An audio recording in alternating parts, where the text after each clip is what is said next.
What's up, everybody? This is 813 Wish coming at you live with another edition of Posts. So, it is my belief that, you supposed to contribute to,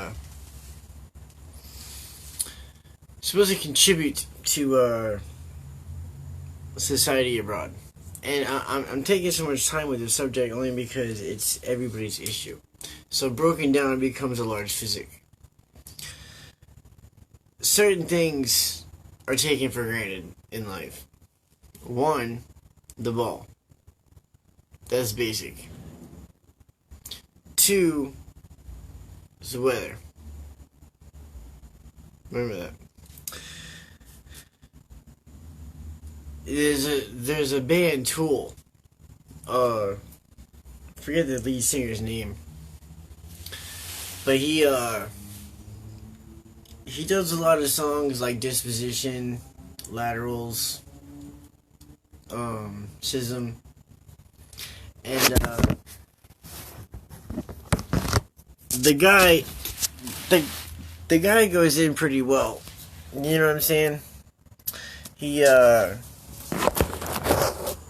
see how I position this camera.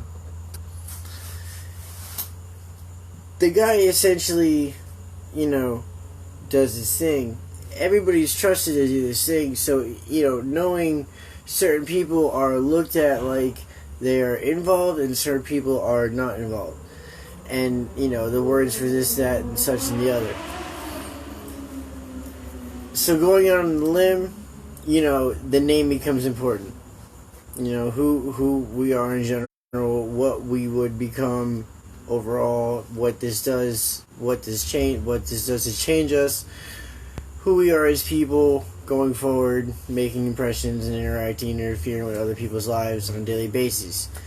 There's a lot going on. It's very complicated, but the thing of the matter is, what does it all amount to? And people ask this question because it's a resourceful question.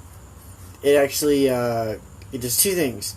One, it begs to differ about resources, which is a very important aspect of counterculture. And two, it also questions resources at hand as to reallocate resources, offering supply demand notions, incentives, motivations. So, people are very ingenuine when it comes to lying.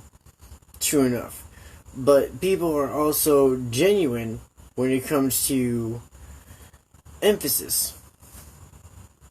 If you have a sprawl of the city versus a plan to evacuate the city. So evacuate versus sprawl, right? Evacuate happens when? A day, a week? Sprawl happens continuously. So it's almost like a perpetual notion of the city. Like you would have a sleepless city, you would have metropolises, people coming in and out, fluctuation of goods, resources, trade, initiatives, things of that nature, and then contributing to other states. All this interaction, blah blah blah, sprawl of the city. So you would have a not a divide, but a function, right? So supporting arguments would lead people to dwell on certain topics. Either the city's doing good or the city's not doing good. Are we as individuals contributing enough to society to make it better? Do we want to take the city and change it?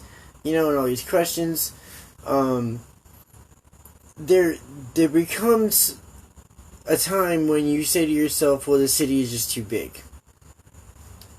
I would like to move out to the country or something, or, I would like to think about other things, I just want to get a house somewhere, or, like, whatever, like, our brains are only able to specialize a certain way, and it's because of this that we come to arguments such as the selfish argument, for example, where you would essentially have your four walls foundation, and you would make sure that would be your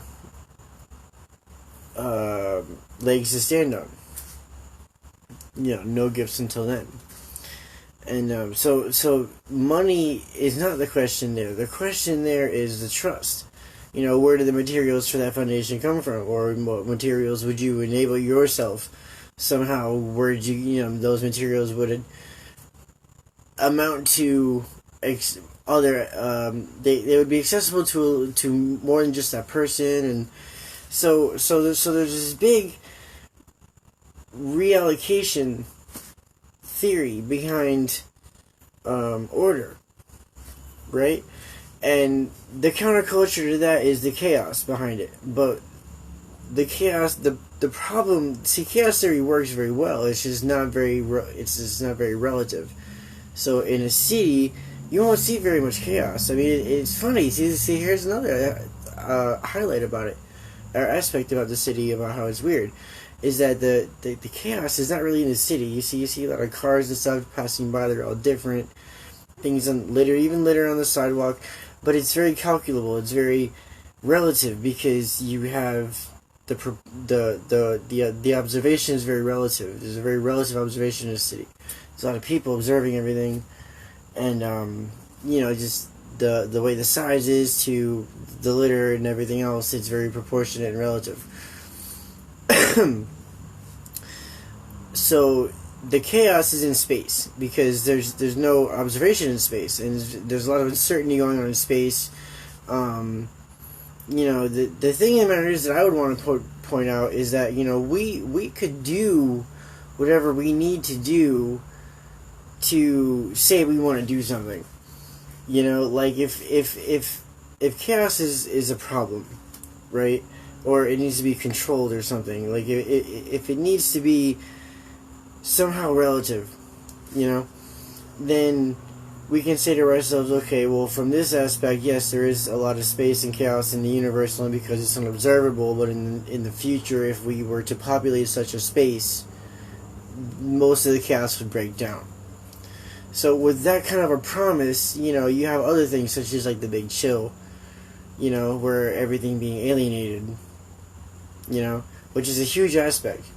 And that kind of ties into like partnerships and stuff too, because you feel closer with people, but you still feel like you need to express things, and that's more or less a developmental issue when it comes to sociologies and stuff. But if you're talking about contributing to a society from a economical standpoint, there are still relative topics such as the clinical trials of a walkable city and things of that nature. If you're going to build and keep building, like I said, the sprawl going on and on continuously, then resources are definitely, resources are questioned, but also, what are we building while the steamrollers are rolling out? And if that can change, then so be it. Let's, these people have ideas or whatever. You know what I'm saying? So all this stuff. Anyway, it's all I'm going to say for now. Hope everybody enjoyed that talk. This is 813 Wish. Shake someone's hand, give someone $1, help someone plant a tree, help someone cross the road, and I'm saying peace.